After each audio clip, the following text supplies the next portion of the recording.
Oh yeah, ladies and gentlemen, welcome back to Social Authority. I got my man J Dubs in the house. It's this way.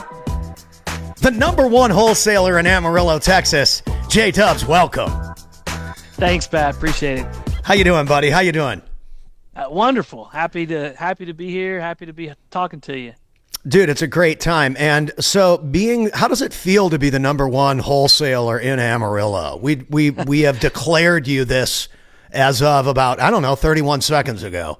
Yeah, I appreciate the confidence. I just try to go out every day and serve the community. I want to reach out to people that need my help. I want to then be able to provide value to them, help them get out of whatever situation they're in, and then figure out if I'm going to keep the house as a rental for myself, or if I'm going to sell it. So that's what I go out every day and do.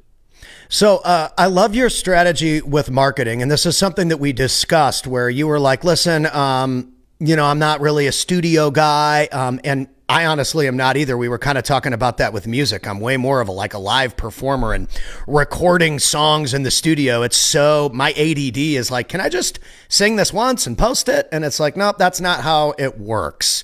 And so sometimes even in the business world, recording and posting content, it can become a distraction if you don't have the right strategy in place. And so we had a little discussion about you just doing what you do, driving around Amarillo and being the guy that everybody knows in town that is ready to buy houses. And you've really embraced that.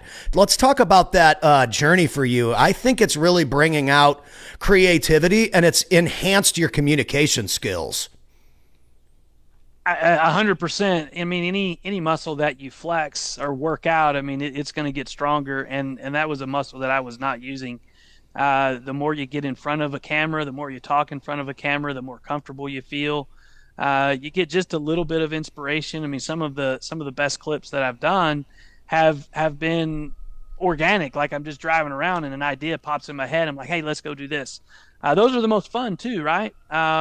Same as life. I mean, life is meant to be spontaneous. I'm not the most spontaneous guy there is, but sometimes the spontaneity are the things that you remember the most.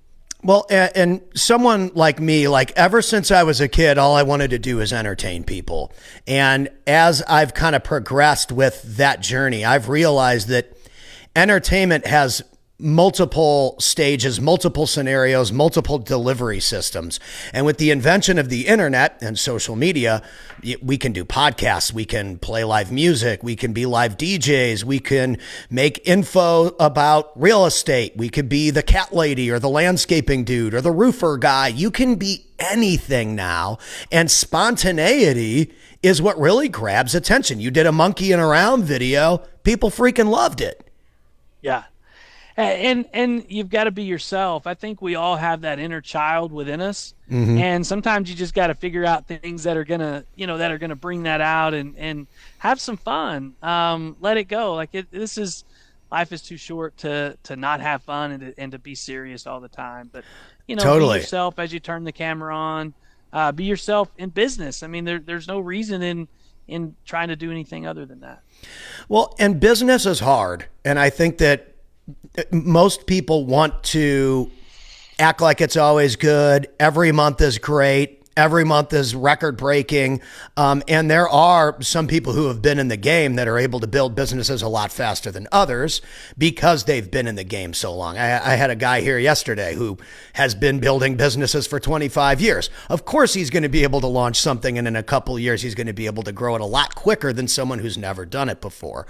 But for someone like yourself, or even like me, I didn't start my media agency until essentially 6 years ago or so. I mean, you said you've been doing real estate for 4 years, so we're essentially in almost the same boat. And I think the key is people and environments. What you did with investing in the digital environment of Titanium University, you literally put yourself in a hot pot of people that are doing real deals, getting on the phone, calling people, working scripts, working leads, working systems. You guys use the best CRMs. You guys are communicating in that group. I'm in that group now, and I'm in a lot of different groups. The activity in that group is bar none, top of the line. That's clearly helped you push and see your true potential, and you're taking it to the next level. Thank you. I appreciate it. It is. I mean, you are who you surround yourself with. So if you surround yourself with winners and you surround yourself with people that are real and are doing life, then obviously you're gonna rise up. You're speaking. We all have a different race. Like we're not all running the same race, and it's not even a race. Like there's no finish line. There's like you The can finish line achieve is whatever. death, my friend. And that's That's it's right. a harsh reality, but like we only have so much time. I was talking to my wife yesterday and she's like, dude, buy the Oakley Meta glasses and wear them on your podcast. Who cares? You know what I mean? You're running out of hair anyway. You got to put a hat on anyway. Have fun. Dude, have fun, man. And I think that the more you continue to do the fun videos and putting yourself out there, the more deals you're going to get, the more people are going to work with you. That's what's the only thing that's worked for me is just putting myself out there. How has the response been for you? So there's coming to the reality that some people are going to like me and some people are not going to like me. That was one of the hardest things that I had to come to reality. Like it doesn't matter what I do. There's people that aren't going to like me. There's things that I've done that people are not going to forgive me for. I can't change that. I can't change what I did. I can only try to go out and be better tomorrow than I was today. So you just go out and be the best version of yourself each and every day and measure yourself against yourself, not against anyone else. It doesn't matter what Pat's doing. It doesn't matter what J-Dub's doing. You got to go do you and do it the best you can. Dude, I absolutely love that because I was telling you, I mean, when you pick up a guitar as a kid, like I did, or you pick up a trumpet or whatever, it's like you think in your head, when you're practicing by yourself, you almost have to imagine that there's a huge stadium that's watching you play because it almost forces you to play harder, like you're a pro, like you're the guy, you're the person they came to see. And that's how I always thought about it. And I think that if you can play hard when nobody's looking, well, then what happens when the spotlight really is on and you've put in the energy at gear 5 when nobody's looking? Because then when you turn up to gear 5 and everybody else is on gear 2, they're like, whoa, this guy showed up prepared. And over the course of your real estate journey, as you continue to put yourself out there and communicate and be consistent, you're going to notice that people are going to have a hard time keeping up with you. And they're not going to like you for that either. Trust me. The more consistent you are and the more out there you are, the more competitive you are in the marketplace. And like you said, you're only competing with yourself. That's it. And I think that if you can continue to get into the game for the reasons that you got into the game. Yeah, I mean, we got to make money. We run businesses here. But we also have to kick ass. Because if we don't kick ass, then there's not going to be any money. And I got into this game to entertain people, to play some rock and roll music, and to kick some butt. And I think that the more I focus on having a good time in those categories and using my skills to help other people, I always win. But when I think about how am I going to sell, I got to make more videos to sell and get more lead. It doesn't convert. As well as me just being like, hey, if you make videos in your car, you're going to get more leads, you're going to get more deals. And if you need help, I'm happy to help you. People respond to that way more than, here's the 3 steps that you need to take to get a deal on social media. You know what I mean? Like even RJ, he talks about Crocs, he gets 1 million views. He's like, here's how to wholesale a deal, he gets 20 views. Right? Well, I mean, at the end of the day, sales is not sales. If I go try to sell you something, I'm not bringing you any value. I've got to go try to help you. I've got to help you figure out what it is that you need. And if I'm not the right person, I just need to tell you right up front, I'm not the right person, but let me make a few phone calls and find the person that is right for you.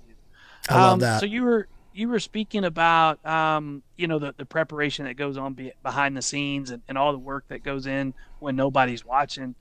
I don't remember the exact quote, but basically you're not gonna rise to the occasion. You're gonna sink to the level of your preparation. So if you're not prepared, if you're not studying, if you're not putting in the work, you're not doing the little things, then when the lights come on, you're gonna sink down to whatever level that is. In athletics, we call it the zone, right? I mean, in sports, I mean, you say, oh, he went on and MJ scored 60 or whatever it was. He was in the zone tonight. Well, we have the same zone. You've got the zone in your music. You've got the zone when you're talking to people. It's because you've done it so much and everything else just moves out of the way, and you do what you do where you're comfortable. Yeah. And I think that being in RJ's group was a really smart move for you because he's just been doing hours and hours and hours and hours of communicating with people selling their homes for years and years and years and years. And as someone who's edited 8-hour streams of his, I mean, it's just like, holy smokes. Some days he's calling, I don't remember what it was, like in Oregon or something. And it was just like, man, dead cold sometimes. And then he's red hot sometimes. That's obviously those are older calls. Now everything's way more qualified. But like, especially when we were editing the first stuff, like his willingness to just go for hours and hours and hours. Nobody was doing that. Well, you spoke to that. You spoke to that just a little bit earlier, so I'm glad you brought that back up. I mean, it is the consistency. You have to show up every day. That's it. Doesn't matter who it's for. Doesn't matter if it's for your wife or for your kids. You've got to show up every day, and I fail at that way too often. And especially with my family. I mean, because we want to provide as a provider, as a male in the house. You want to provide, and we think we need to go out and we need to do this and this and this. At the end of the day, our kids and our wife just want our time. So how do you balance that out, right? Because you got to have money to go spend the time, and it's a tough balance. But at the end of the day, that's all they want is our time. So my wife and I just had a conversation about that. This actually just yesterday. We had a long car ride, and we had a conversation about that. It's a tough balance.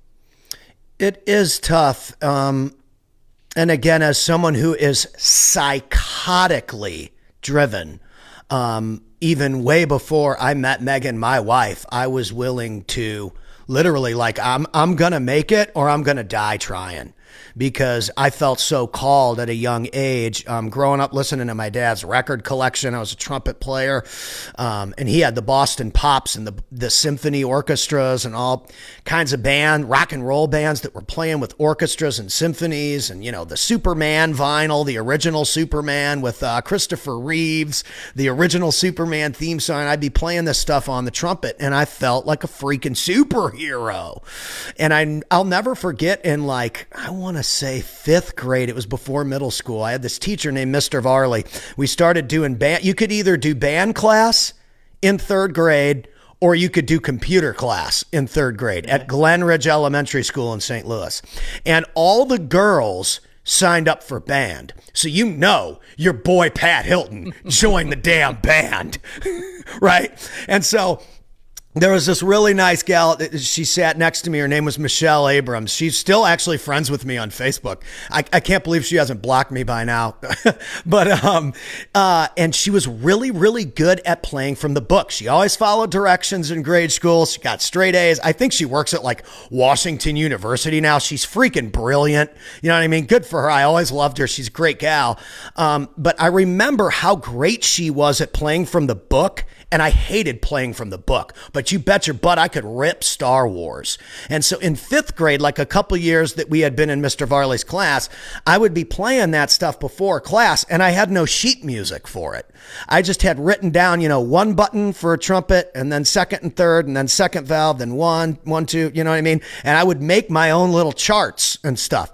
And he'd be like, hey, Pat, play us what you were working on. I'd be ripping Rocky Balboa and stuff. But then when I had to play Hot Cross Buns, I'd butcher it, right? And I think that almost goes to she was always like ahead of me in the chairs. Like however well you played the exercise was how you got ranked in the band room. And I was Mm-hmm. never first chair because I didn't care about hot cross buns. And then you fast forward 20 years, 30 years, 40 years from now, and it's no surprise that she works at WashU and I run a social media agency because of the personality, the approach, and the other things. I don't fit into the traditional system. It's great for her. It's not great for me. You know what I'm saying? And so, like you said, everyone's got their own acceleration. Everybody's got talent. Anybody can be at the top of the performance charts in their category, but you can't compare your category to someone else when you're different personalities, different executions, and different styles. Both of us are extremely successful, I would say, today. But I don't even think I would get into WashU. You know what I mean? Well, I mean, again, we are all built different. I wouldn't. Whether you get in or not, that's not your dream. That's not. It's your not. passion. It really isn't. We all have different paths. God made all of us different, and in those differences, we've just got to embrace it. I mean, we need the creativity. We need the folks that can be able to ad lib, but then we need the people that can rein those of us back in. Yeah, and dude. get us on target. I love that. And I also, that's really important. Sometimes entrepreneurs have a chip on their shoulder. Maybe they didn't do well at school or they didn't do well in college. And they have a chip on their shoulder with people that took the traditional education route. I think both are very important. Both of them are very important. You don't show up to court without a lawyer, right? You better have a lawyer if you're showing up in court with anything substantial. So you're going to want to make sure that person has an education. If I have a problem today and I have to go to the hospital and somebody's working on my shoulder or my heart or my brain or whatever, I'm going to hope that person graduated from college and knows how to use a surgery tool. Right? And so I think it's always important for us to have a ton of respect for people that are elite in any category, whether it's traditional or untraditional. We're all on the same team at the end of the day. And so I think that's important what you said, is to let people be them. Let people be great at what they're great at and root them on. I remember when we were kids, we were playing music. We always wanted to be the best band. We wanted to be bigger and more famous and better than everybody.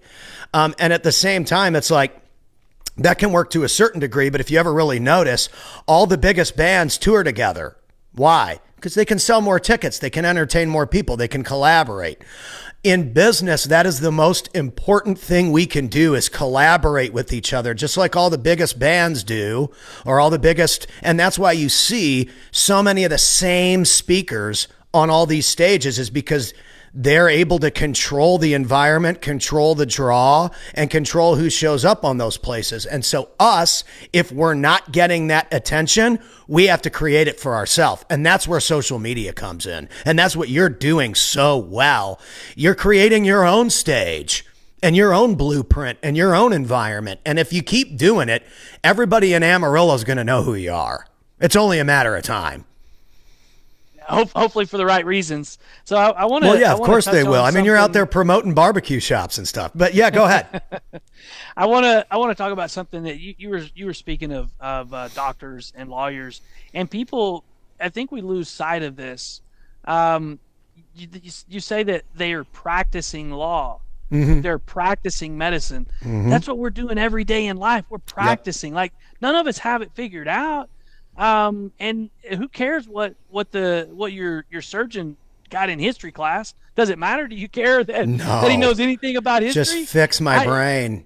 That's right. He just needs to know what he's doing on that. He practices that every single day. Mm-hmm. He understands the intricacies of that. He might can work on your brain, but he doesn't know anything about the heart just because he went to med school. So we've got to practice on all different aspects of that. And just like you speak about those people that are on those stage, they have their specialty. They all come together and collaborate. We're able to pull our philosophies from people. Mm-hmm. When you speak of titanium and you speak of, it's just growing exponentially all the time. Different people are coming in. But but that community was built. RJ and Nick and Cassie did such a great job building it and monitoring the people that come in. We all build off of one another. We learn Mm-hmm. things from one another. Just because I've been doing this for 4 years and someone else has been doing it for 20 doesn't mean that I don't have something to share with them, Not something at that they can all. learn if you're open minded to that.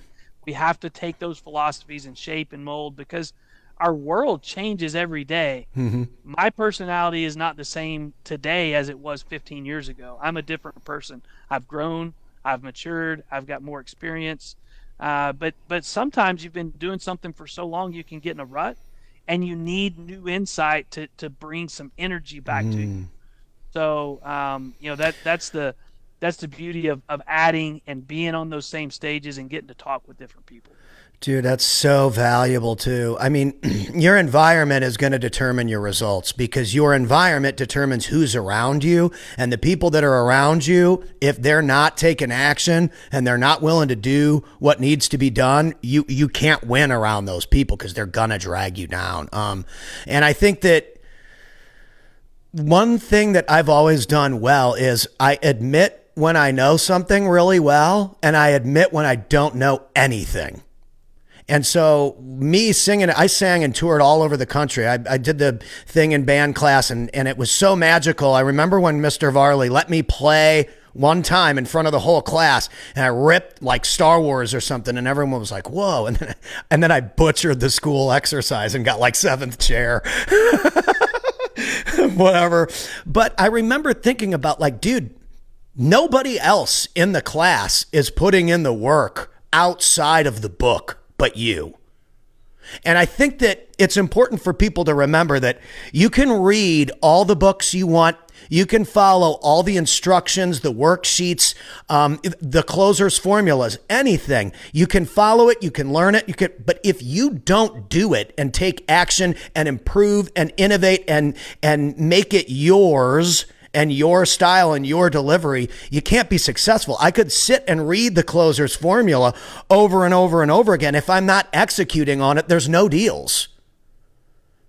You can only learn from the book so much before it's like, all right, well, I need to put the book to work now for me. And I think that's a big struggle for people is they work on all these reading books and all this personal development. I love it. It's great. But then they don't do anything. Mike Tyson has the greatest quote there ever was. Everybody's got a plan until you get hit in the mouth. And that's true. You don't know. You can do all the practice that you want. Life is not 100%. scripted. There's nothing scripted about life. There's nothing scripted about when I walk into a seller's house and I'm sitting there visiting with them. I don't know what's fixing to come. I have no idea. But I've run into enough scenarios that I can put it in certain categories and I figure out how it's going to flow. At the end of the day, I'm just trying to help solve them a problem for them, create a win-win for everyone, and figure out how to help them put themselves in a better position. Dude, I love that. Yeah, I went to I sent out a piece of mail the other day, and a guy called me. He goes, "Come by." Well, the guy didn't have a phone, so I How did he get? several How did he get a times. hold of you? Did he email you? No, he borrowed someone's phone. So I was calling the number. Oh, and right. it All right. wasn't- Hold on. So you sent out direct mail, right? Yes. Okay. Yes. All right. So, because obviously we want to talk real estate, but when you talk to me, I'm always going to go on a tangent and then figure out some guitar player nobody's ever heard of from a record and talk about that for 10 minutes. So you sent out direct mail and a guy with no phone borrowed somebody's phone to call you about the deal. 100% he did. Got it. He had to. So he on the message he goes, "Just stop by." So I go by the house like 3 times, knock on the door, no one's there. The front window of the house, he's got a tarp on the front window of the house. It's been broken out. And it was like I don't know, it's probably a 6-foot window, just one of the older houses is built in the 40s. So he's got a tarp over his window. Knock on the door, nobody there. I come back, I call the number a couple of times, and I can tell it's not him. I'm like, whose phone is this? They're not returning phone calls. They're not returning texts. Huh. If I borrowed your phone, I mean, wouldn't you at least think that you ought to return a phone call when the guy's trying to Yeah, you should help you? probably So keep the phone for more than 2 minutes when you're trying to get your house sold. you should. So I go and I catch him and I visit with him. He bought the house in 1983. I was born in And 1983. well, I'm a little bit older than you, but I was 5 in 1983. There we go. So I go and I sit down and visit with him. This guy has no front window. He's got a tarp over his front window. He has no heater. He has no air conditioner. It was a Oh hundred boy. degrees. It was 100 degrees in Amarillo that day. Um, the house was in dire need of a roof. The inside of the house, he kept a very neat house. The house was neat. The house was clean. He was an artist. He painted. He had painted a mural on in one of the bedrooms and Was on it the any on. good? It was good. It was cool. So he had he had 3 different phases. I mean, he had the underground, then he had what we just the grass and trees and everything, and then he had the heavens. So it was cool. It was his art. It was what he was feeling at the time. Right. That's what he put on the wall, right? The floors again.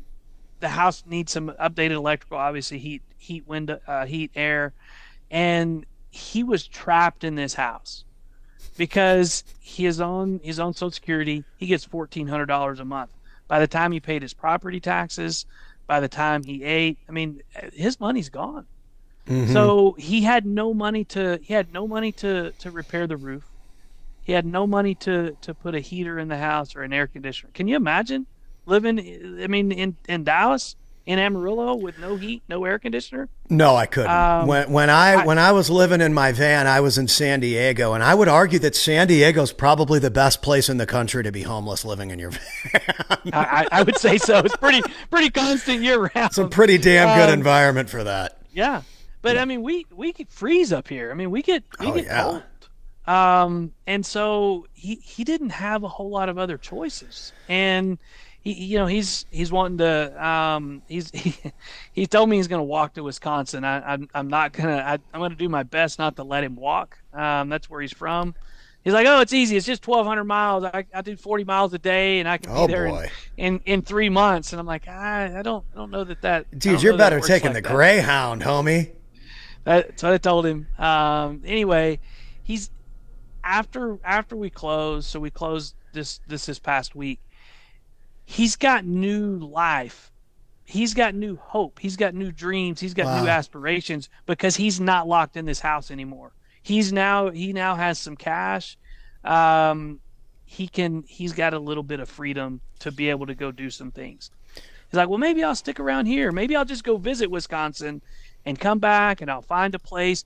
But he can actually plan the next phase of his life now versus being stuck in a house that he can't afford to repair. And I love that. I love this 100% love this story because I think, just in my opinion, I'm a little bit of an outsider, but I've been around the real estate community for quite a few years now. And I think that people that don't get real estate think investors are these like bad people and they're scamming your grandma and stuff like that. It is not true. It couldn't even be further from the truth. These people are in a situation to where if they don't have a buyer, the government is potentially going to take the house over. We know how that's going to end.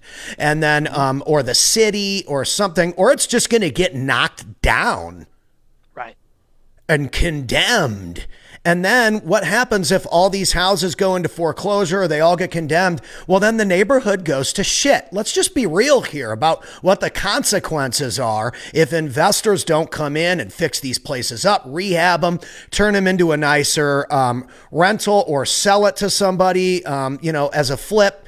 Right? Or whatever the strategy is that you guys choose to use. I think that real estate investors are one of the most important pieces of our economy. Everybody needs a place to live. Not everybody wants to live in their van forever, including me, Crazy Pat. It's a phase, it's a season, but you don't want it to be a career. It's definitely not a retirement plan. I want a place to live, man.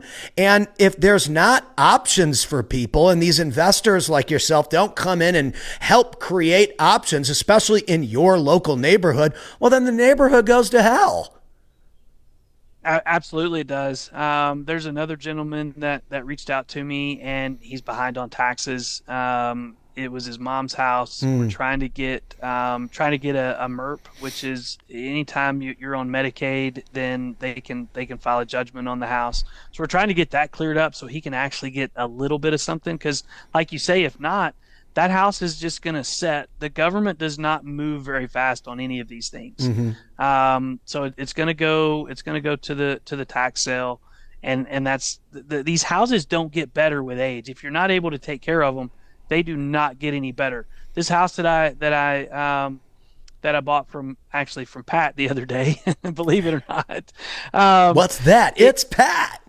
yeah. If I don't buy that, I mean, 10 years from now, that house is worth less than it. 5 years from now, that house is worth less than it is today because it's not 100%. going to get any better without a roof and without proper maintenance. So that's the challenge. That's one of the fallacies that people don't realize and understand with real estate, with their property or with rental property, the amount of money that it takes to keep them up Mm, and the upkeep on them, because the people look at them as an asset. They go, oh, well, it's going to appreciate. Well, not if you're not taking care of it. hmm It's those two go hand in hand. 100%. And I mean, we run our entire media agency out of a house right here in Murphy, Texas. And I had to make a decision once we started to get too big to film people in my living room at our little 2,500 square or whatever the size was. It wasn't big enough to have a real studio in our first house that we ever bought. I didn't even buy a house till I was like, I think 38 or 39 years old. We bought our first house or something like that. And, within a few years of us finally having a place to record clients, I couldn't use those rooms anymore. And it was just too small. And so I actually rented another house and used the other house as my office because it was cheaper than renting an actual office in like Plano or something because it's so outrageous to rent office space. So I literally rented a house and I tested income back and forth for that year based on the projection of could I withstand upgrading into a bigger house at whatever X or Y price. And so I moved out of that house, sold my first house that I had ever bought, and we moved in here. It's the best thing I ever did.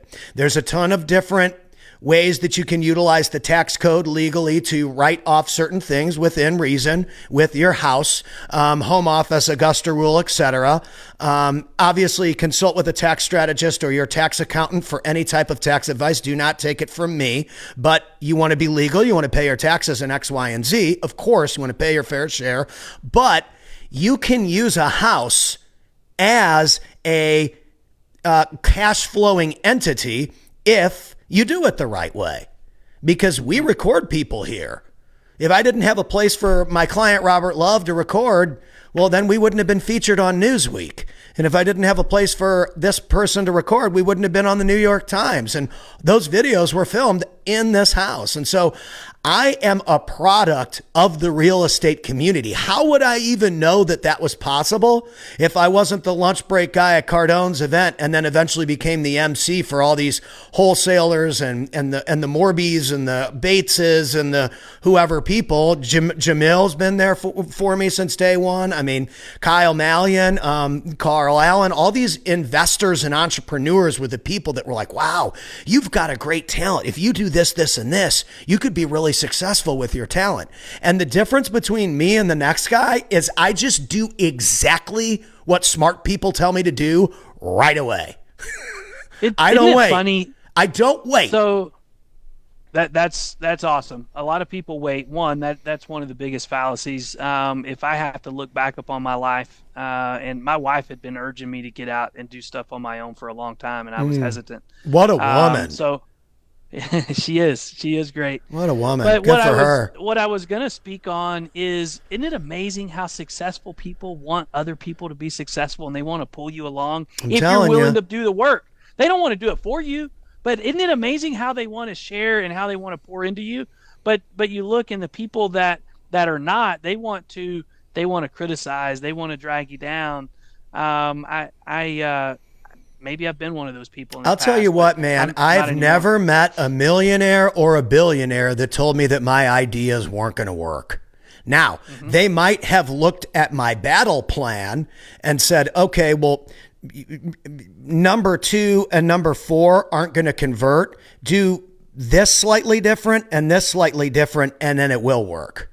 But I've never had someone look at what I do that's successful and be like, no, that's stupid. Because they saw the passion that you had and the work ethic that you had to put into it. You can't do those things without the passion, without the work ethic. If you don't have the passion for what you're doing, then it's just a job. And I don't know. That's not a whole lot of fun. I've been there. Yeah, and I mean, being an entrepreneur is a 24/7 job. And I think that people overlook that too. There's that joke, we quit the 9 to 5 to work 24/7. And while that might be funny, it's because you have to be there for your people. Like anytime you text us, we're right there, man. That's a fact. We're right there. We don't play games with the customer service. In my opinion, that's the easiest thing in the world, is responding right away to the people that are a client or an X or a Y or a Z. Obviously, we've only got so much bandwidth, but you can't. Those are your people.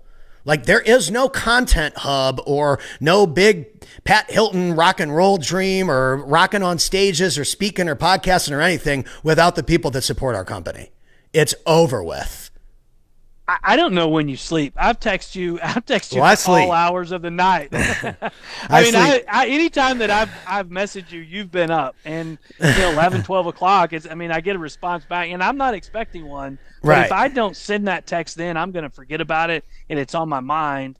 And that's what we're here for. I think that if I could relay anything to anybody, it's 1, be too stupid to fail, and 2, always respond to the people that are your people. 100%. I mean, I think that sometimes I've seen this before. People get so focused on getting new deals, new clients, new relationships, new. They forget to nurture what actually got them where they are. That's a huge mistake. Do not make that mistake out there. Do not think that you can all of a sudden ignore the people that got you where you are to try and seek some kind of new person. You should always be looking for new deals, looking for new clients, looking to acquire new whatever it is that you do. But hey, don't forget about the other things that are actually making the machine work, or you will, number 1, lose yourself and you'll go out of business. So it's funny, and I want to reach back to something that you said earlier, talking about entrepreneurship and how it's 24/7.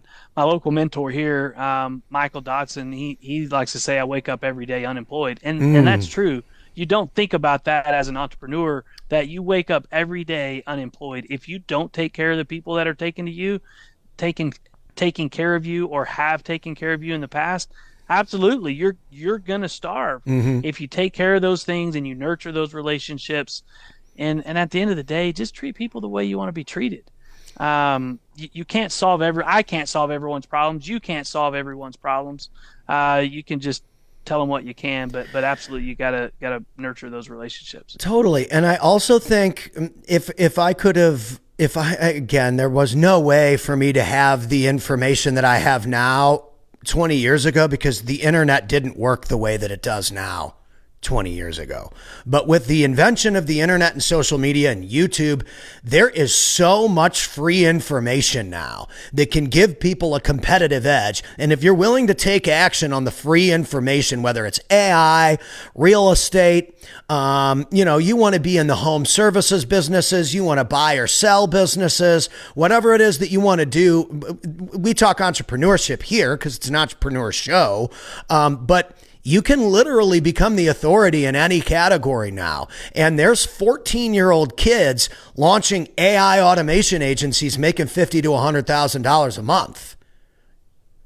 And so there's no excuse for anyone out there to not be successful when the internet can literally build you on ChatGPT a business model. It's just pure laziness, in my opinion. It is, and I want to touch on that just a little bit. So I'm not I'm just now learning to use AI and Chat GPT or Claude or It's a whatever it great is. tool. It can't do the work for you, but it's a great tool to get you organized and confident. And you said the word right there, Pat. It is a tool. At the end of the day, all business is a people business. Mm-hmm. I can't do this. I can't send a robot in to go talk to somebody. Nope. I can't chat with somebody. There's only so far that I can chat with somebody via text. People crave and need personal interaction. Mm-hmm. And so I'm be interested to see. You probably have a better gauge on it than I do, but I'll be interested to see when AI goes too far and people start reverting back to needing more of that human to human interaction. We have to have it physiologically. Mm-hmm. We have to have it. Well, Um, I think it's already happening. I think it's already happening. There's, you know me, I'm about to go music. There's an app called Suno, and Suno lets you literally write a song about anything using AI. But if you go and you listen to what Suno creates and you compare it to an actual recording artist, number one, the quality's not as good. You can tell by the depth of like the track that it wasn't actually tracked, because real bass players and drummers and producers, even EDM artists that use real sounds and real production, it doesn't sound the same as a real track. It sounds flimsy. It sounds papery. It sounds thin. And I think that over time it'll probably get better. But who would ever go to see, an AI DJ? I personally wouldn't. Doesn't mean that there won't be people that are good at using that. But like you said, it goes business. If AI avatar Pat comes on the screen and it's robot Pat, well, why would anyone watch that? It's not me. It's not real. And right. so people always go back to human psychology, heart, emotion. They want real connection. And I think that's why bands like Oasis are selling out Wembley Stadium 7 nights in a row, selling out Manchester, England, selling out all over the world. They're back, is because people want that real connection. They've been listening to them since they were kids. Now they're taking their kids and their kids' kids, and it's this big deal. Why? Because it's real. When are we ever going to get another chance to see these legendary Brits come out and sing? It might never happen again. And so people crave those moments and experiences. And I think in business, closing a deal, making a transaction, what you did for that guy whose house was, let's face the facts, it wasn't in very good shape. And it doesn't No. sound like his life was in very good shape either. You came along and you probably gave that guy the biggest boost he ever needed in life. I'm going to walk He was to excited. Wisconsin? He was Like, excited bro, come closing on. day. Right. And so that, in my opinion, is the bottom line. If you can be someone that people rely on, then you're always going to be able to serve people. That's the other thing about business. If you are unable to service people, you're going to have a really hard time in business. You could have the best product in the world. You could have the best song in the world. You could be the best real estate person in the world. But after a while, your character, your leadership, your personality, your ability to deal with people is going to determine whether you stay at the top or you work your way to the top. Because a lot of people grow faster than others. It's just the way it goes. Call it fair, call it unfair. Life is life. Some people grow faster than others. And sometimes those are the people that can't handle it in anything. They get super big, it's working great for a while, and they just can't handle it because they're not weathered to deal with the months where it isn't perfect. Because it's So not it's always funny. going to be a record-breaking month. Absolutely not. There's months I lost money last few months last year. And it's funny. We're all the cliches. I mean, diamonds are built under pressure and all this Mm-hmm. stuff. It is true. Like Oh, there's yeah. nowhere in the Bible does it tell us that this life is going to be easy after we accept Christ. Mm. It is. There's storms to weather every single day, and that's where we get shaped. That's where we're able to reach out to others that are going through a similar struggle. I'm sure you've had people reach out to you. You are now able, that's your testimony. I mean, your testimony living in your van, you have a testimony to go share with someone else that's struggling, that's fixing to be there. You can Mm-hmm. show them what it's like to be on the other side.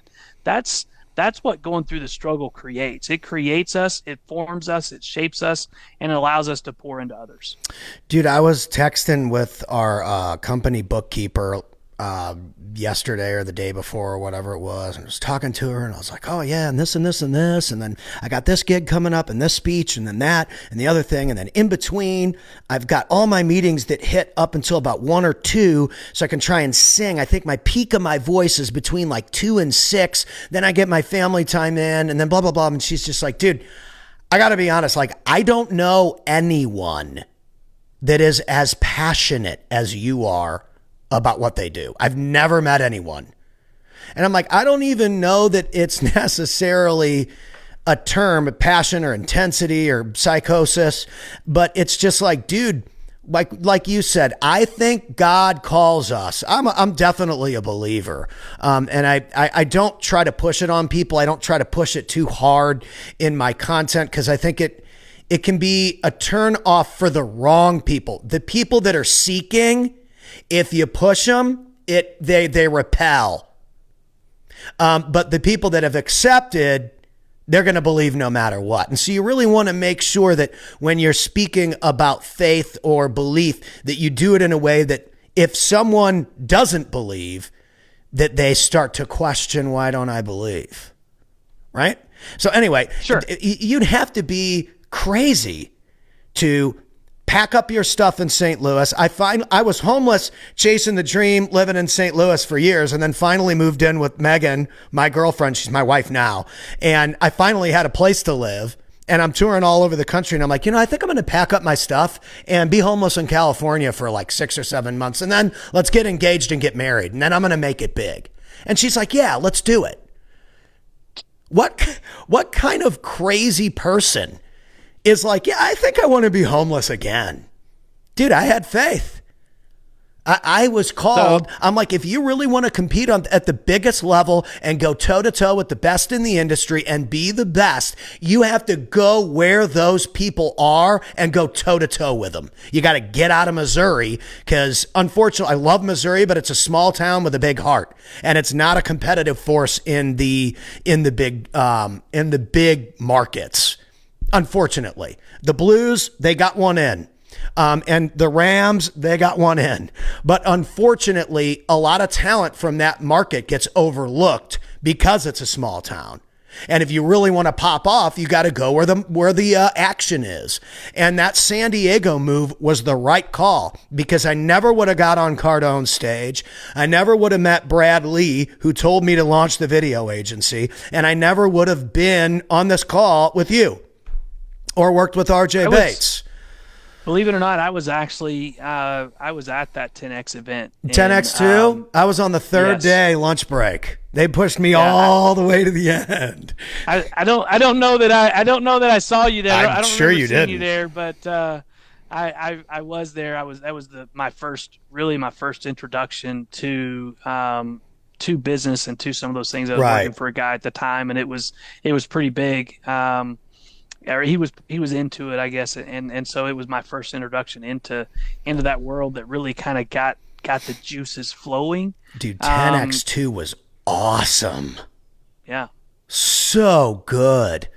I remember it was so far over my head at the time. I mean, I was me drinking too. from a fire hydrant. Sorry to interrupt you there. No, you're fine. It was the same thing that was like essentially what I was going to say. I remember because I made this funny tune for Cardone. His wife was like, oh my gosh, this is so funny, because I messaged it to the whole entire freaking staff at Cardone Enterprises. Steve Spray, David Robart, Elena Cardone, Sherry Hamilton, Grant Cardone, this Cardone, that Cardone. Gary Cardone, Sherry Cardone, Cheeseberry Cardone. Like, dude, I was like, dude, this is hilarious. You guys got to see this. And it was Elena that messaged me back and was like, oh my gosh, this is so brilliant. Can you send me the file? And so I sent it to her and she uploaded it and it went bonkers on his page. To get that deal, Listen to this one. My wife and I drove from San Diego to Las Vegas with no money, stayed in the shittiest Best Western by Mandalay Bay.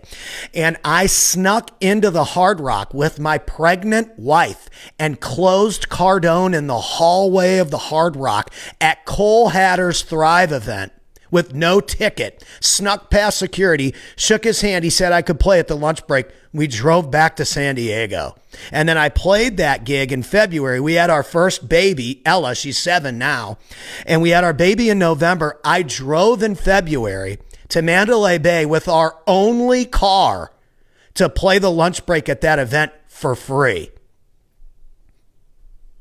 Like, dude, you have to have an insane amount of faith to pull something like off. But like, again, you could call me crazy. Maybe I'm walking around talking to myself, but I do feel like you can feel God pushing you in the right direction sometimes when you feel like you're crazy or you feel like you're desperate or you feel like whatever. It's like, no.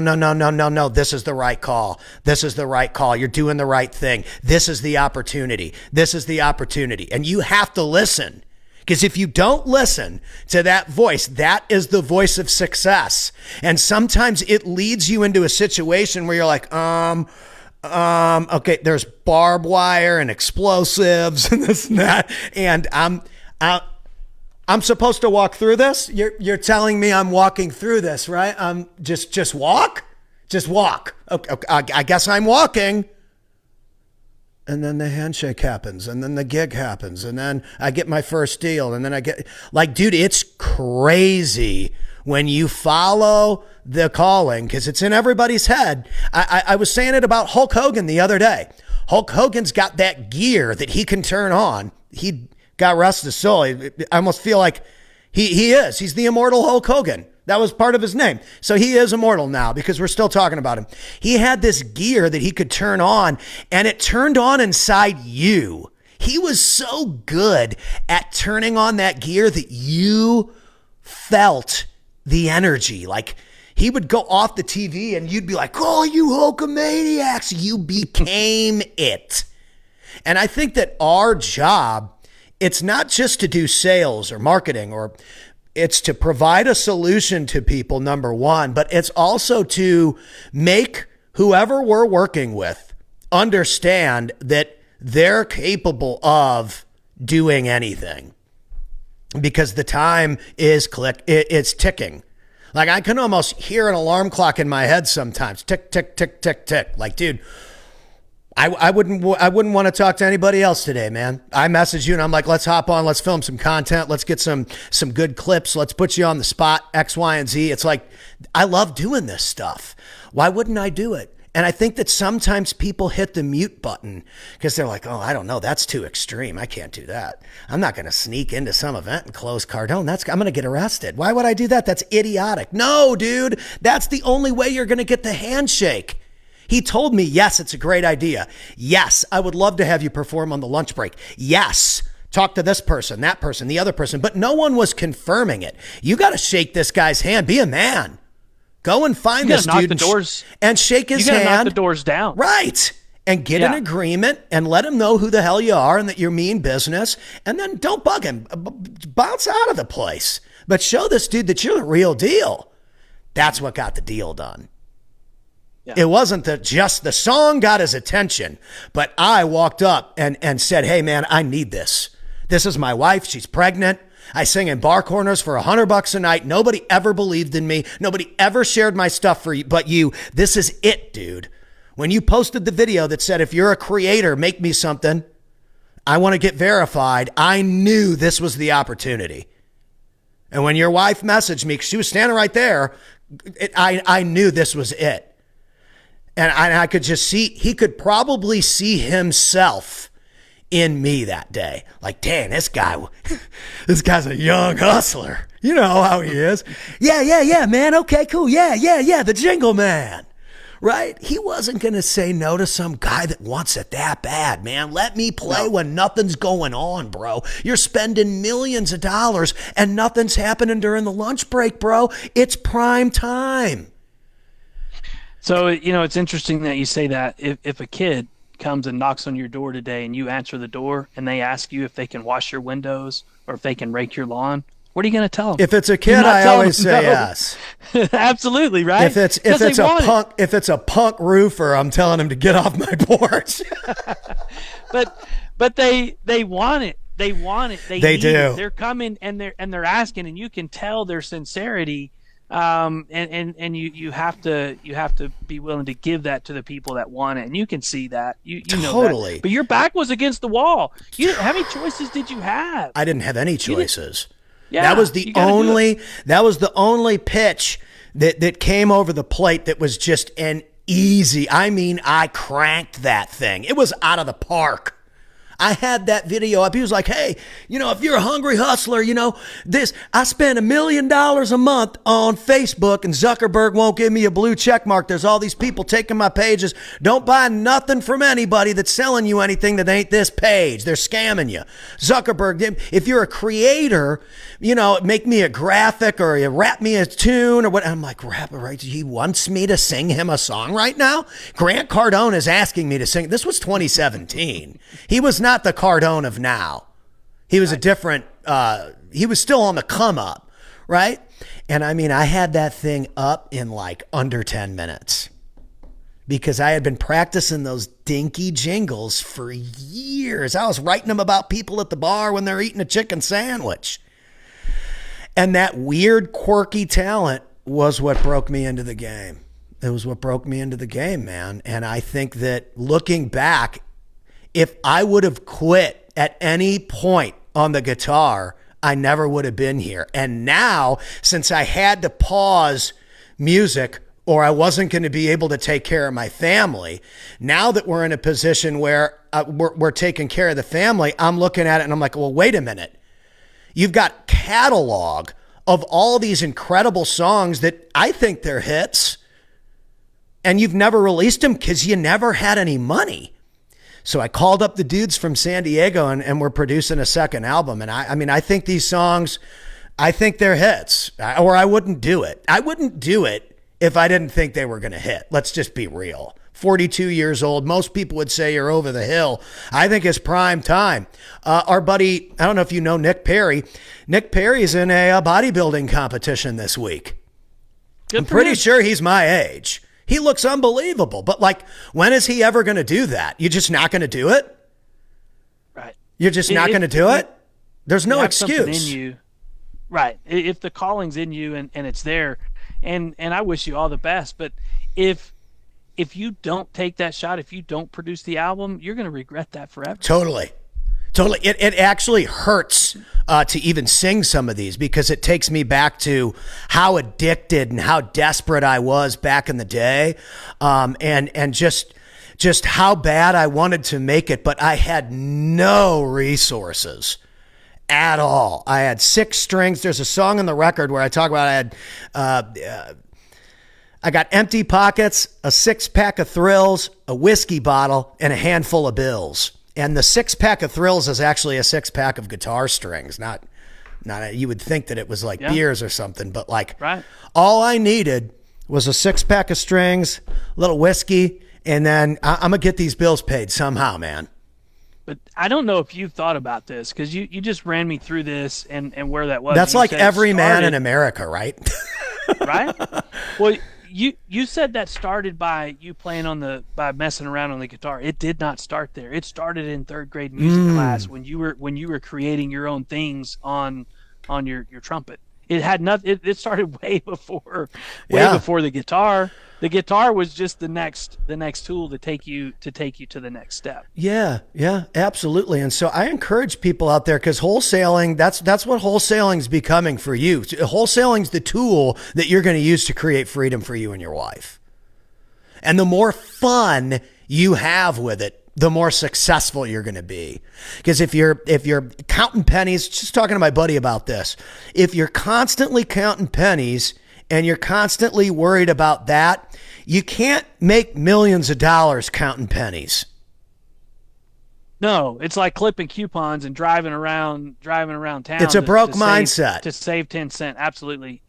So not only do I wholesale, I've got a portfolio as well of close to a little over 40 properties. Well, let's talk about the And 40 properties. What kind of structure did you do on those deals? They're cash flowing properties? they're cash flowing properties. Wow, that's a lot of Um, deals. That's great. Yeah, it is. That's It is. I, great. I will say I hit the cheat code. I ran into a couple of packages that help those numbers. It's hard to do those one at a time. Yep. I closed on a 14 door package with my partner and mentor here in town, so that boosted those numbers quite a bit. 14 it gets a little faster than one at a time. Well, yeah, you have to Um, do it that way. You got to acquire at a higher speed, or you're just going to be stuck in the rat race with these properties. One right. heat, what is it, hot water heater or whatever goes out, kills your cash flow for a year and a half. They Absolutely. don't like to tell you So that one. You real estate guys don't like that the MC was paying attention in the back, do you? I'm glad you brought that up. I look at my properties as stocks. So people that are working a W-2, they put money into an IRA and Yep. they do not expect anything from that until their time of retirement, right? Yep. Well, that's what my rentals are. They're just a stock that I have that's sitting there for a time being. If I get in a bind, I just go sell one and cash it in. I've got equity. They also cash flow. And at the end of the day, that's what it's going to do. My rentals, just because the rentals cash flow, don't mean that my rental business makes money. I have to wholesale properties or flip properties in order to generate revenue because there's not enough revenue that's generated from those properties. Yeah. But to back it up, you went all in and you took your shot. I did as well. So I was in the car business for 20 years and I got let go. I knew it was coming. COVID decimated inventory levels. Yep. I knew it was coming. It wasn't a secret. I'd been in the business for over 20 years. The writing was on the wall. I approached the guy that I was working for here local, Bobby Doobie. I love Bobby. Bobby's awesome. Um, Bobby Doobie, what a great name. he's got a great jingle too. Bobby Doobie sold it to me. Bobby Doobie sold it to me. Anyway, Yes. it is a great jingle. Great guy, super awesome energy. I went to him like in June or July, and I asked him. I said, Bobby, do I need to start looking for a job? He's like, No, it's all good. We're gonna come out of this, and manufacturers are gonna start building cars again, and everything's gonna be good. And I'm like, okay. And so he came to me in December of that year, and at the first of December, and he told me, he said, I've got to let you go. And I was like, I know. I knew 6 months ago. And that was the best thing he could have ever done for me. That was a favor. He did me a solid favor by doing that. Those can be the And hardest conversations to accept, that that's actually a positive thing, not a negative thing. yeah, it was definitely positive. And it was hard. I went through a depression for 30 to 45 I'm days sure after you that. did, dude. Have you spent Um, that much time working in that category and now it's yeah, gone? that was my identity. I didn't think I could do anything else. And I'm here telling everyone there is something else that you can do. You've got you've got talent in all kinds of areas. But just prior to that, I'd taken my IRA, I'd rolled it over a time or two. I'd worked for some other places, and I took my IRA, and I was actually lending money out of my IRA, and that was my introduction to real estate. I saw a guy selling a house for $14,000, and I was like, "What? You can sell a house for $14,000?" This is pre-COVID, and so I actually reached out to him, and I was like, "How do you do this?" And he was pretty. He didn't want to shed any secrets on it. We did visit. I did end up loaning money to him for a little over a year and a half, and then I was like, "Oh, so this is how this works." It's just like selling cars. It's Right. really not any different. You just got to find it, and then you got to find who needs it and sell it to them. So, like the light bulb went on, and I took everything that I had. I took my IRA, I refinanced my house, and I went all in. Um, sorry. No, that's a It ballsy was move. it was tough. That's a ballsy Um, move, bro. Proud of you. it was scary. Fuck yeah, it was And scary. But you fucking but won. I mean, you won the yeah, gamble. well, I'm winning the gamble. I don't know if we ever really win. That's what we were talking about earlier, You just right? got Like to win the day, I'm very man. blessed. I mean, you just Yeah. got to win the day. That's all you can freaking do. And so, I did that. I bought 6 rentals, and then I was like, okay, now I need to get some leads. I need to start selling these houses, and things just absolutely took off and blew up. Wow. The year before I joined Titanium, I did a little over 30 deals. Mm-hmm. My first year, after I joined Titanium, that year, I did over 57 transactions last year. So I'm now trying to get a team built and get some guys to help me call so that I can do, try to expand and try to grow. Mm-hmm. But the rental portfolio, again, I look at it as stocks.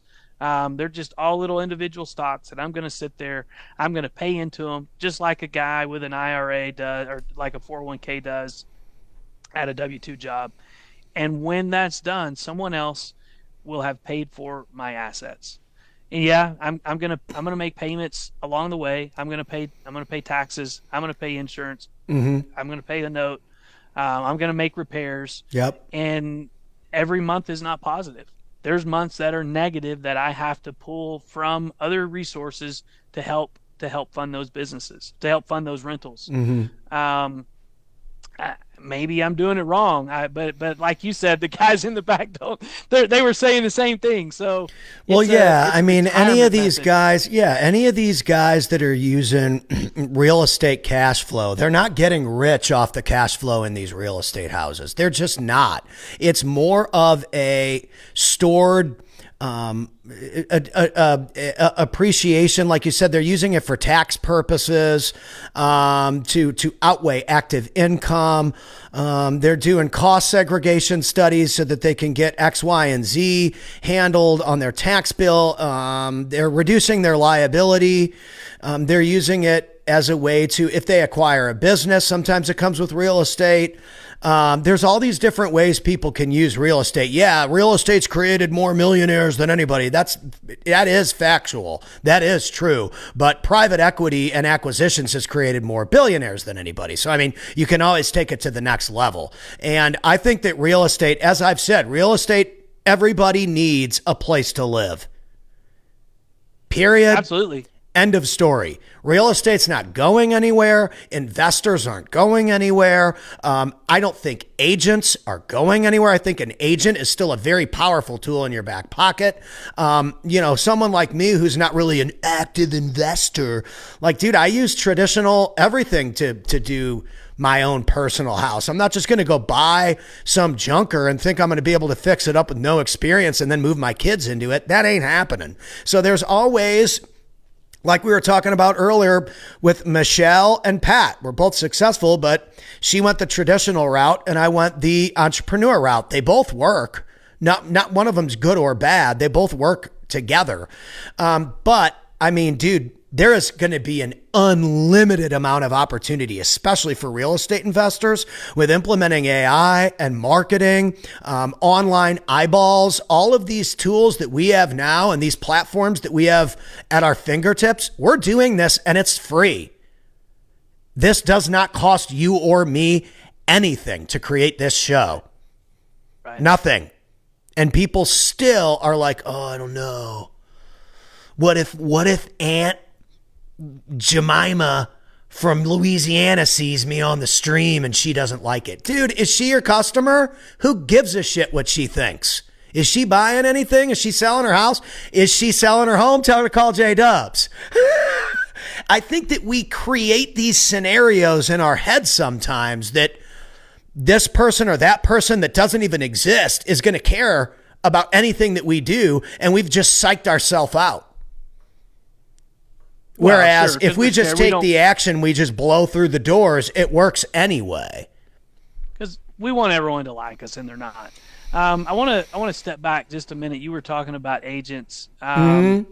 I love agents. They have their place. I have my place. They're Totally. just a different they're just a different tool.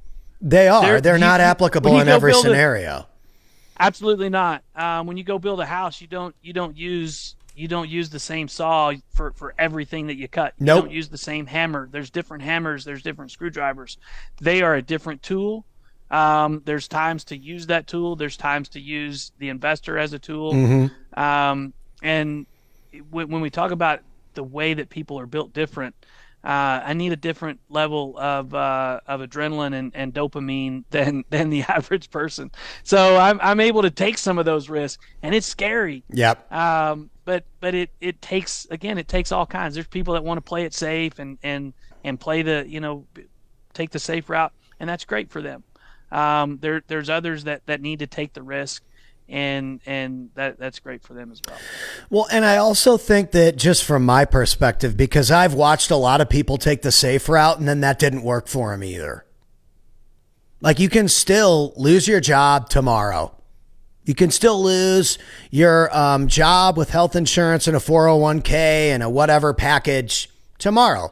And you think it's secure. You think you've got it made, but really, everyone is vulnerable to changes in the world, especially when it comes to the economy, and especially when it comes to someone who's running a business and they have to stay in business. Unfortunately, staying in business means cutting expenses sometimes. Our social media team has been an expense that people have cut sometimes. I mean, of course we have been. A lot of those people come back because they're like, hey, we need a couple months. We got to do this. We're investing in that. And then we're going to come back to turn it back on. In fact, quite a few people can't even talk about some of the stuff that they're doing on social media. So they're like, yeah, we definitely can't even talk about this on social media. So can you give me 30 days? And it's hard to say yes, because I'm like, well, we have bills to pay. But it's like, dude, if you're doing the right thing, it works out anyway.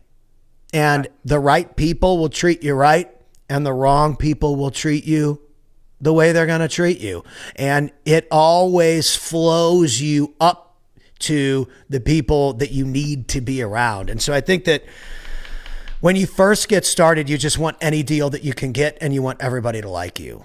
And then you realize that you don't even want certain deals, and you don't even want to be liked by certain people.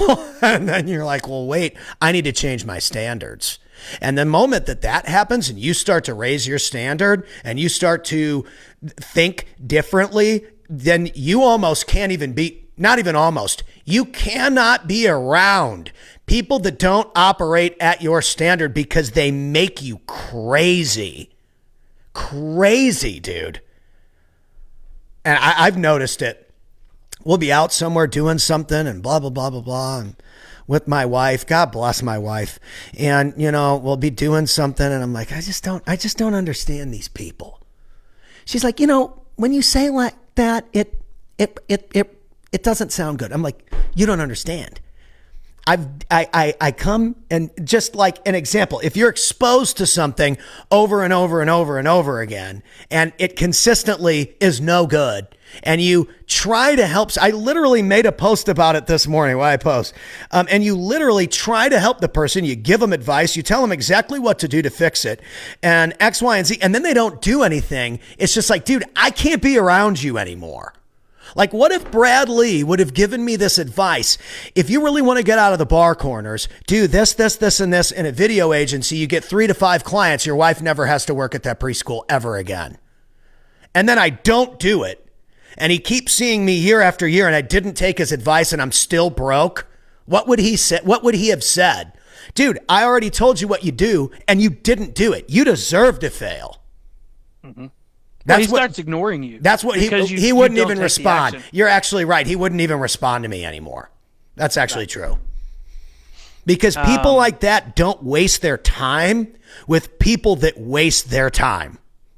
Mm-hmm. We have to understand that. I had never been around anyone that was successful before like that until that day. So anything that those guys told me to do, I did it right away. And I think that you have obviously seeked out people that are experts. And RJ Bates, what's the other guy's name?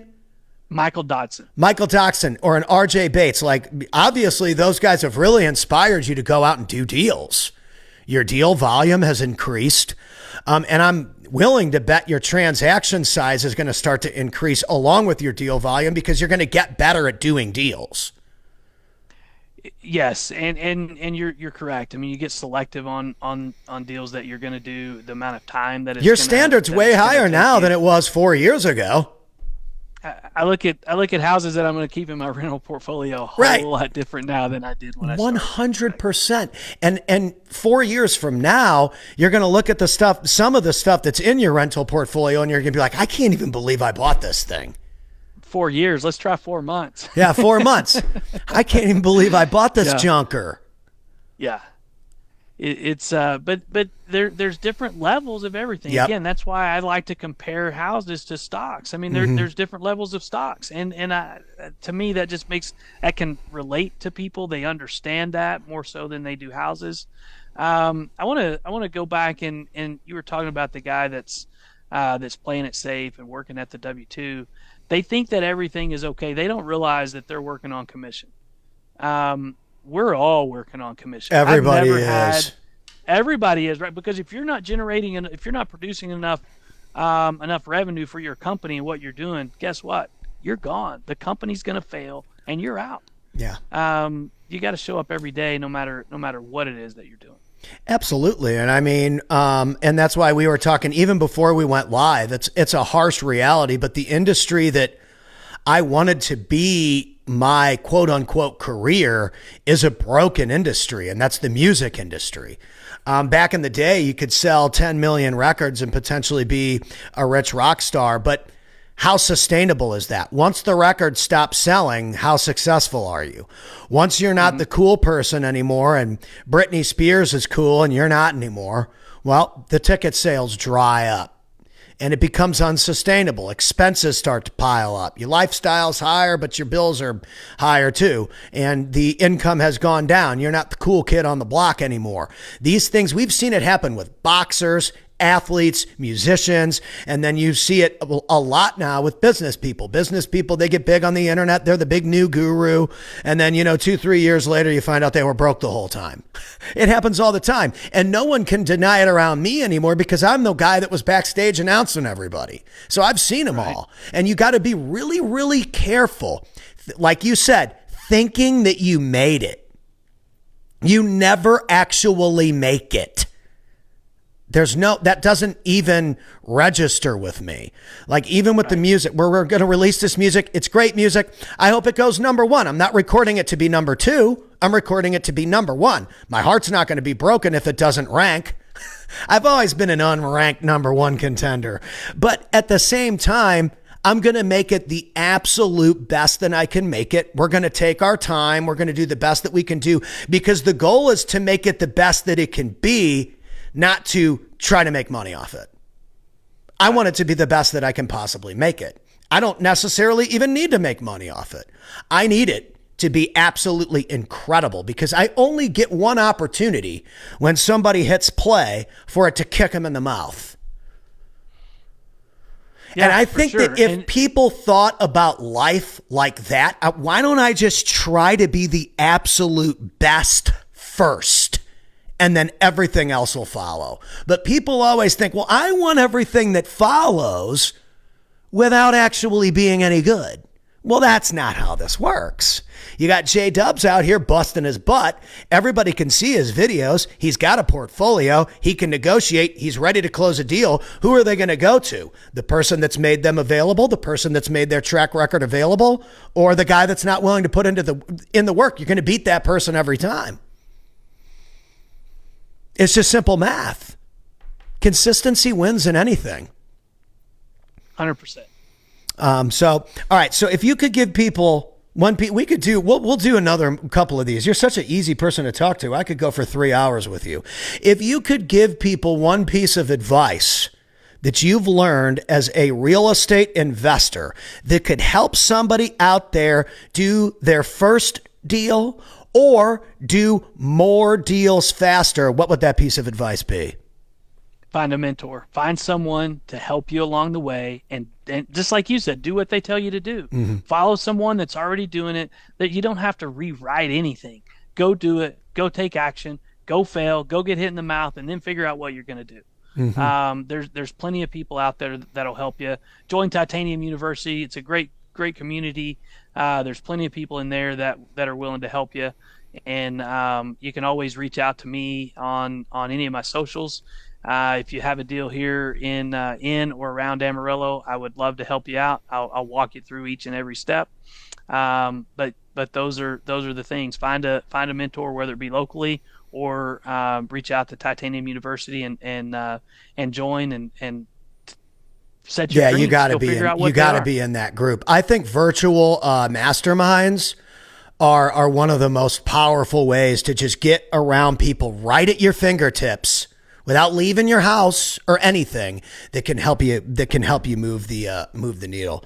Ladies and gentlemen, it's J Dubs, Amarillo, Texas, #1 real estate investor. Hit him up for your deals today. Follow him all over social media. Thank you for your time today. Really appreciate it. Thank you for being here. And ladies and gentlemen, we will see you on the next one. Thank you, Pat. Yeah, buddy.